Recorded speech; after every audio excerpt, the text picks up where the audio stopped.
بسم اللہ الرحمن الرحیم۔ کرسمس ڈے کی حقیقت اور مسلمان۔ کرسمس ڈے چونکہ عیسائیوں کا دن ہے اور وہ اسے اپنے طریقے کے مطابق مناتے ہیں، اس لیے سب سے پہلے یہ ضروری ہے کہ کرسمس ڈے کے معنی معلوم ہو جائیں تاکہ مسلمانوں کو اس کی حقیقت کا علم ہو جائے۔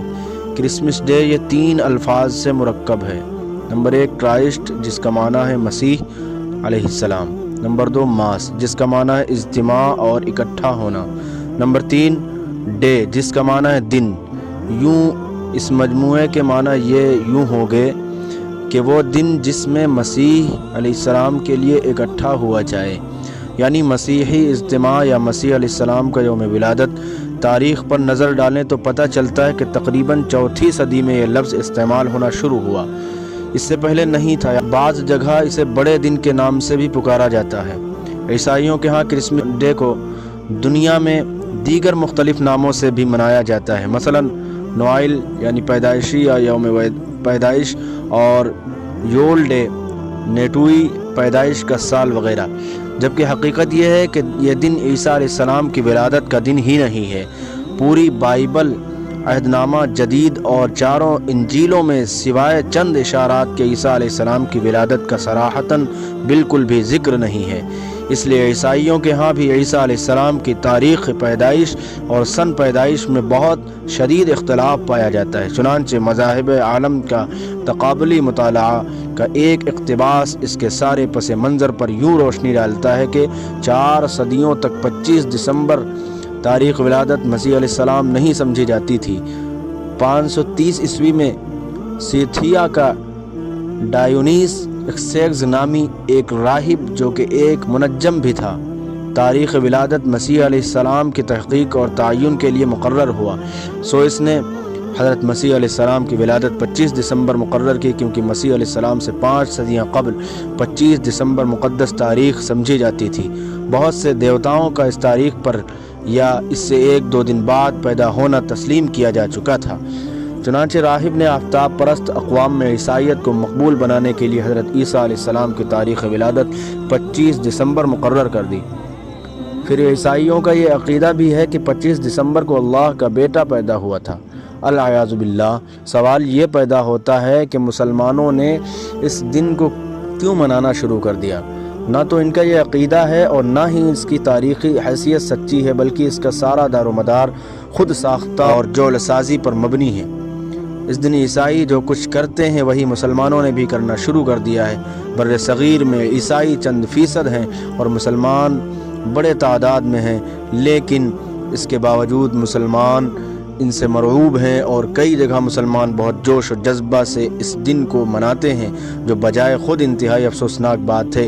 اس موقع پر عیسائی شراب نوشی کرتے ہیں، حالانکہ ان کی اپنی بائبل میں 38 مقامات میں شراب نوشی کو حرام قرار دیا گیا ہے، جبکہ صرف برطانیہ کا حال یہ ہے کہ ہر سال کرسمس کے موقع پر 7 ارب 30 کروڑ پاؤنڈ کی شراب پی جاتی ہے۔ شراب نوشی، مذہب بیزاری، بدکاری، ہم جنس پرستی، ناچ گانا، سود، مرد و زن کا اختلاط، بت پرستی، جوا اور جو خرافات عیسائی اس موقع پر انجام دیتے ہیں، یہ تو اصل عیسائیت میں بھی ناجائز ہیں۔ انہیں بعد کے منچلوں اور مفاد پرستوں نے عیسائیت کے ساتھ شامل کر کے رواج دیا ہے، اور پھر ان سے متاثرہ لبرل قسم کے مسلمانوں نے بھی ان کی دیکھی ان سے بھی بڑھ چڑھ کر اسے منانا شروع کر دیا ہے، اور مسلمان بھی اس موقع پر لاکھوں روپے کی شراب چڑھا جاتے ہیں۔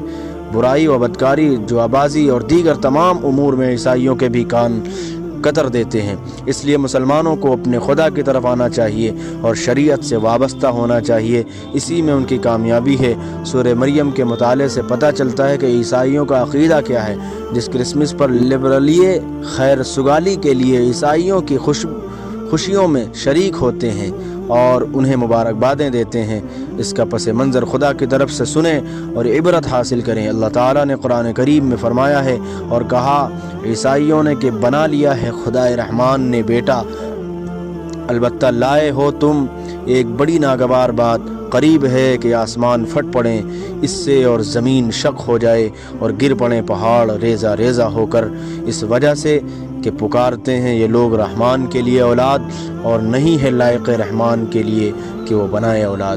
حضرت عیسیٰ علیہ السلام کے تعلق سے موجودہ عیسائیوں کا نظریہ، موجودہ عیسائی اپنا رشتہ حضرت عیسیٰ علیہ السلام سے جوڑتے ہیں، جبکہ اس دنیا میں حضرت عیسیٰ علیہ السلام سے متعلق 3 طرح کے نظریات پائے جاتے ہیں۔ نمبر 1، پہلا نظریہ یہ ہے کہ وہ ابن اللہ اور اقانیم ثلاثہ کے ایک جز ہیں، یہ نظریہ عیسائیوں کا ہے۔ نمبر 2، دوسرا نظریہ یہودیوں کا ہے جو الیاذ باللہ آپ کی ولدیت کے متعلق سوال اٹھاتے ہیں۔ نمبر 3، تیسرا نظریہ یہ ہے کہ مسیح علیہ السلام اللہ تعالیٰ کے بھیجے ہوئے پیغمبر ہیں، ایک مدت زمین پر رہے، پھر آسمان پر اٹھا لیے گئے اور قرب قیامت پھر نازل ہوں گے اور شریعت محمدیہ کے مطابق زندگی گزاریں گے، ایک مدت تک قیام کریں گے اور پھر وفات پا کر مدینہ منورہ میں مدفون ہوں گے۔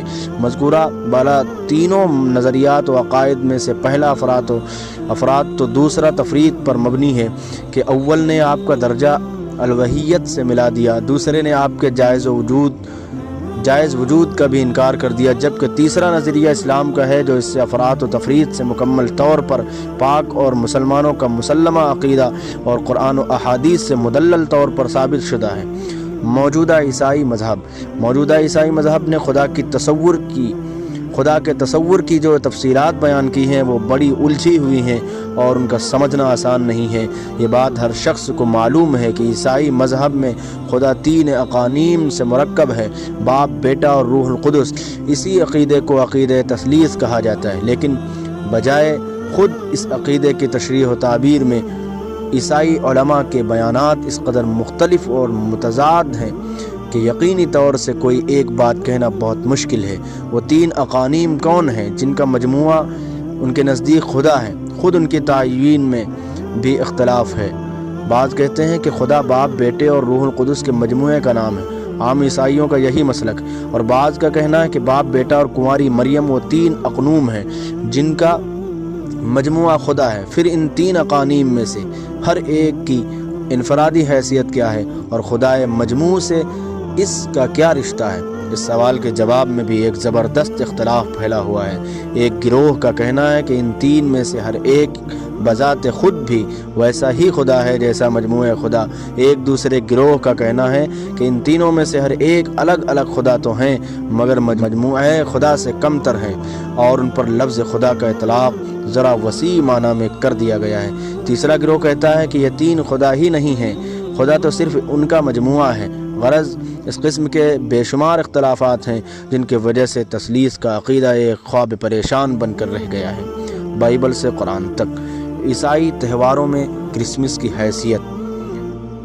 عیسائی تہواروں میں کرسمس کا دن ایسا ہی سمجھا جاتا ہے جیسے مسلمانوں میں عید کا دن، کیونکہ یہ عیسائیوں کا سالانہ تہوار ہے جو 25 دسمبر کو حضرت عیسیٰ علیہ السلام کی سالگرہ کے طور پر منایا جاتا ہے، اور بیان کیا جاتا ہے کہ اس تاریخ کو حضرت عیسیٰ علیہ السلام کی ولادت ہوئی تھی۔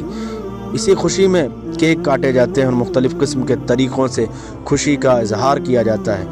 ایسٹر کے متعلق عیسائیوں کا عقیدہ ہے کہ حضرت عیسیٰ علیہ السلام کو جب سولی پر چڑھا دیا گیا تو وہ 3 دن بعد دوبارہ زندہ ہو گئے تھے، اور چونکہ یہ 21 مارچ کی تاریخ تھی اس لیے اس خوشی میں عیسائی 21 مارچ کو یا اس کے فوراً بعد آنے والے اتوار کو یہ تہوار مناتے ہیں۔ یاد رہے کہ یہ وہی دن ہے جسے ایرانی نوروز کے نام سے یاد کرتے ہیں اور ہندو اسے بسنت کا موقع قرار دیتے ہیں۔ مصر اور آئرلینڈ کے لوگ ایسٹر کو آشٹر 145 کہتے ہیں، جس کا مطلب بہار کی دیوی ہے۔ اس اعتبار سے ان کے یہاں یہ بہار کی دیوی کی تقریب ہوتی ہے۔ تقابل ادیان۔ کرسمس کی ابتدا قرآن مجید کی سورہ مریم پڑھنے سے معلوم ہوتا ہے کہ جب حضرت مریم علیہ السلام کو درد ذہ ہوا تو اللہ تعالیٰ نے ان کو ہدایت کی کہ کھجوروں کے تنے کو ہلائیں تاکہ ان پر تازہ پکی کھجوریں گریں اور وہ اس کو کھائیں اور چشمے کا پانی پی کر طاقت حاصل کریں۔ اب فلسطین میں موسم گرما کے وسط یعنی جولائی اگست میں ہی کھجوریں ہوتی ہیں۔ اس سے بھی یہ امر واضح ہو جاتا ہے کہ حضرت مسیح علیہ السلام کی ولادت جو جولائی یا اگست کے کسی دن میں ہوئی تھی اور 25 دسمبر کی تاریخ غلط ہے۔ مذاہب عالم کا تقابلی مطالعہ نیز انسائکلوپیڈیا آف برٹانیکا کے مقالہ نگار شمالی کیلیفورنیا کے شہر درہم کی ڈیوک یونیورسٹی کے شعبہ تاریخ و دینیات کے پروفیسر ڈاکٹر ہانس جے ہلربرانڈ کرسمس ڈے کے متعلق لکھتے ہیں کہ ابتدائی عیسائی لوگ حضرت عیسیٰ کی یوم پیدائش اور اس موقع کو بحیثیت تہوار منانے کے درمیان فرق کیا کرتے تھے۔ دراصل ولادت مسیح کو منانے کی رسم بہت بعد میں آئی، بالخصوص عیسائیت کی ابتدائی 2 صدیوں کے دوران شہداء یا حضرت عیسیٰ کے یوم پیدائش کو بحیثیت تہوار منانے کے لیے شناخت کرنے کے متعلق ابتدائی عیسائیوں کی طرف سے انتہائی مضبوط مخالفت موجود تھی۔ بہت سے چرچ فادرز نے یوم ولادت کو منانے کی پاگان یعنی مشرکانہ رسم کے متعلق طنز آمیز تبصرے پیش کیے۔ 25 دسمبر کو ولادت مسیح کے طور پر مقرر کرنے کا باقاعدہ آغاز بالکل غیر واضح ہے۔ عہد نامہ جدید میں اس بارے میں کوئی سراغ نہیں ملتا۔ اس دن کی بنیاد کے متعلق ایک ہماگیر وضاحت یہ ہے کہ 25 دسمبر در حقیقت پاگان یعنی مشرک روم کے تہوار یعنی نامغلوب ہونے والے سورج دیوتا کا یوم پیدائش کی نقل ہے۔ کرسمس ٹری، کرسمس کے دوران کرسمس ٹری بھی بڑی اہمیت رکھتا ہے، جبکہ یہ تصور جرمنوں کا پیدا کردہ ہے۔ یہ لوگ کرسمس کے دن حضرت مریم علیہ السلام اور حضرت عیسیٰ علیہ السلام اور حضرت جبرائیل علیہ السلام کا کردار مختلف اداکاروں کے ذریعے ایک ڈرامے کی شکل میں پیش کرتے اور تمام واقعہ دہراتے ہیں جو مریم علیہ السلام کے ساتھ مسیح علیہ السلام کی ولادت کے ضمن میں پیش آیا، اور اس واقعے کے دوران درخت کو مریم علیہ السلام کا ساتھی بنا کر پیش کیا جاتا ہے کہ وہ اپنی ساری اداسی اور ساری تنہائی اس ایک درخت کے پاس بیٹھ کر گزار دیتی ہیں۔ چونکہ یہ درخت بھی اسٹیج پر سجایا جاتا تھا اور ڈرامے کے اختتام پر لوگ اس درخت کی ٹہنیاں تبرک کے طور پر ایک اکھیڑ کر ساتھ لے جاتے اور اپنے گھروں میں ایسے جگہ لگا دیتے تھے جہاں ان کی نظریں اس پر پڑتی رہیں۔ یہ رسم آہستہ آہستہ کرسمس ٹری کی شکل میں اختیار کر گئی اور لوگوں نے اپنے اپنے گھروں میں کرسمس ٹری بنانے اور سجانے شروع کر دیے۔ اس ارتقائی عمل کے دوران کسی ستم ظریف نے اس پر بچوں کے لیے تحائف بھی لٹکا دیے، جس پر یہ تحائف بھی کرسمس ٹری کا حصہ بن گئے۔ کرسمس ٹری کی بدعت 19ویں صدی تک جرمنی تک محدود رہی اور 1847 عیسوی کو برطانیہ ملکہ وکٹوریہ کا خاوند جرمنی گیا اور اسے کرسمس کا تہوار جرمنی میں منانا پڑا تو اس نے پہلی مرتبہ لوگوں کو کرسمس ٹری بناتے اور سجاتے دیکھا۔ اسے یہ حرکت بہت معلوم ہوئی، لہٰذا وہ واپسی پر ایک ٹری ساتھ لے آیا۔ 1848 عیسوی میں پہلی مرتبہ لندن میں کرسمس ٹری بنوایا گیا، جو ایک دیوہیکل کرسمس ٹری تھا جو شاہی محل کے باہر سجایا گیا تھا۔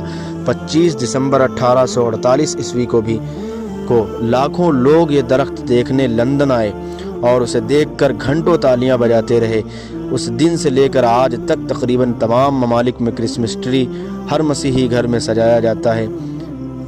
کرسمس کے موقع پر سرخ جوڑے، کرسمس کے موقع پر ایک خاص چیز اور قابل ذکر ہے، وہ ہے سرخ کپڑے پہننا۔ چہرے پر سفید داڑھی سجائے اور کندھے پر لال تھیلا اٹھائے کرسمس فادر یا سینٹا کلاز جو بچوں کے لیے تحفے لے کر آتا ہے، اس لیے کرسمس کے موقع پر اس کا بے صبری سے انتظار کیا جاتا ہے۔ موجودہ حالت شروع میں تو جب 25 دسمبر کی تاریخ آتی تو چرچ میں ایک اجتماع ہوتا ہے، ایک پادری صاحب کھڑے ہو کر حضرت عیسیٰ علیہ السلام کی تعلیمات اور آپ کی سیرت بیان کر دیتے۔ اس کے بعد اجتماع برخاست ہو جاتا، گویا کہ بے ضرر اور معصوم طریقے پر یہ سلسلہ شروع ہوا۔ لیکن کچھ عرصے کے بعد انہوں نے سوچا کہ ہم پادری کی تقریر تو کرا دیتے ہیں مگر وہ خشک قسم کی تقریر ہوتی ہے، جس کا نتیجہ یہ ہے کہ نوجوان اور شوقین مزاج لوگ تو اس میں شریک نہیں ہوتے۔ اس لیے اس کو ذرا دلچسپ بنانا چاہیے تاکہ لوگوں کے لیے دلکش ہو، اور اس کو دلچسپ بنانے کے لیے اس میں موسیقی ہونی چاہیے۔ چنانچہ اس کے بعد موسیقی پر نظمیں پڑھی جانے لگیں۔ پھر انہوں نے یہ دیکھا کہ موسیقی سے بھی کام نہیں چل رہا، اس لیے اس میں ناچ گانا بھی ہونا چاہیے۔ چنانچہ پھر ناچ گانا بھی اس میں شامل ہو گیا۔ پھر سوچا کہ اس میں کچھ تماشے بھی ہونے چاہیے، چنانچہ ہنسی مذاق کے کھیل تماشے ہونے لگے۔ چنانچہ ہوتے ہوتے یہ ہوا کہ وہ کرسمس جو حضرت عیسیٰ علیہ السلام کی تعلیمات بیان کرنے کے نام پر شروع ہوا تھا، اب وہ عام جشن کی طرح ایک جشن بن گیا، اور اس کا نتیجہ یہ ہے کہ ناچ گانا، اس میں موسیقی، اس میں شراب نوشی، اس میں قمار بازی اور جوا اس میں گویا کہ اب دنیا بھر کی ساری خرافات کرسمس میں شامل ہو گئیں اور حضرت عیسیٰ علیہ السلام کی تعلیمات پیچھے رہ گئیں۔ اب آپ دیکھ لیجئے کہ مغربی ممالک میں جب کرسمس کا دن آتا ہے تو اس میں کیا طوفان برپا ہوتا ہے۔ افسوس کہ مشرق بھی اب اس کی پوری نقالی کرنے لگا۔ اس ایک دن میں اتنی شراب پی جاتی ہے کہ پورے سال اتنی شراب نہیں پی جاتی۔ اس ایک دن میں اتنے حادثات ہوتے ہیں کہ پورے سال اتنے حادثات نہیں ہوتے۔ اس ایک دن میں عورتوں کی اتنی عصمت دری ہوتی ہے کہ پورے سال اتنی نہیں ہوتی، اور یہ سب کچھ حضرت عیسیٰ علیہ السلام کے یوم پیدائش کے نام پر ہو رہا ہے۔ اصلاحی خطبات۔ اس لیے علماء اسلام نے ان تہواروں میں مسلمانوں کو شریک ہونے سے روکا اور تاکید کی ہے کہ مذہبی رواداری بہت عمدہ چیز ہے، لیکن اغیار کے خاص مذہبی امور میں شرکت درست نہیں۔